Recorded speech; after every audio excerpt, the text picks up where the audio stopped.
working on the third program of our long-term project to perform the complete works of Johannes Ockeghem. And this particular one focuses on the Missa L'homme Armé, so it's the Mass on the melody known as L'homme Armé, which is one of these tunes that set off a huge chain reaction of composition, mostly in polyphonic masses, in cyclic masses, that started in the mid-15th century and lasted, well, it tails off into the 17th century.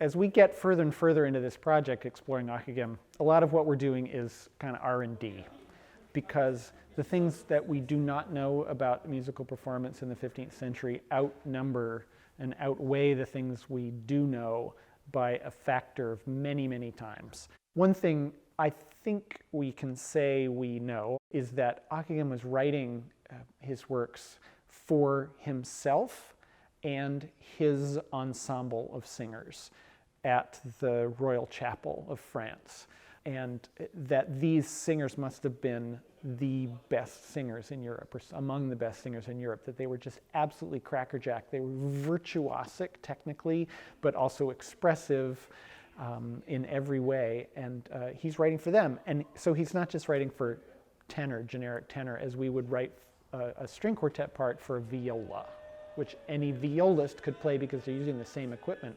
Singers are not using the same equipment. You don't get a tenor when you decide to start singing. You have your body, which has its own voice. And I think that he's writing for that individual voice. He's writing for Jean so-and-so or Pierre what's his name, and so he knows exactly what they can do and what they're good at. And what they're good at appears to be almost anything, to be honest.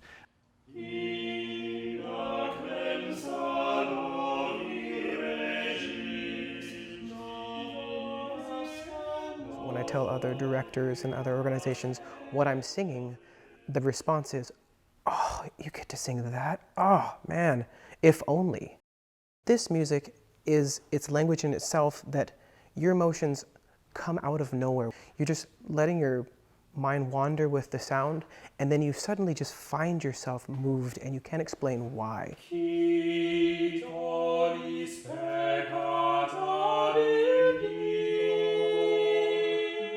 It's as dense and beautiful and thoughtful as Bach, but in a completely different idiom. When you're looking at it on the page, it's incredibly complicated. And the pieces we're working on right now are also incredibly complicated and really rewarding.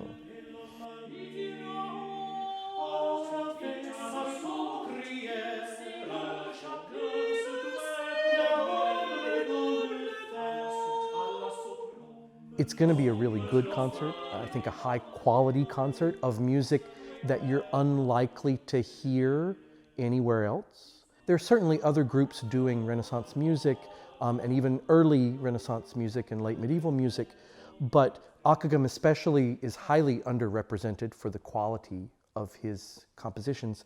As always with Blue Heron, we're mostly doing music that is not done very often, anywhere. So the chance to hear it live is very rare. And this particular composer and his music, and the music of his contemporaries and his friends, it's rare to hear it, and it's fabulously interesting. I feel it's just making us all better musicians to work on it. So I would say come, try it. Try it, because it might change your life.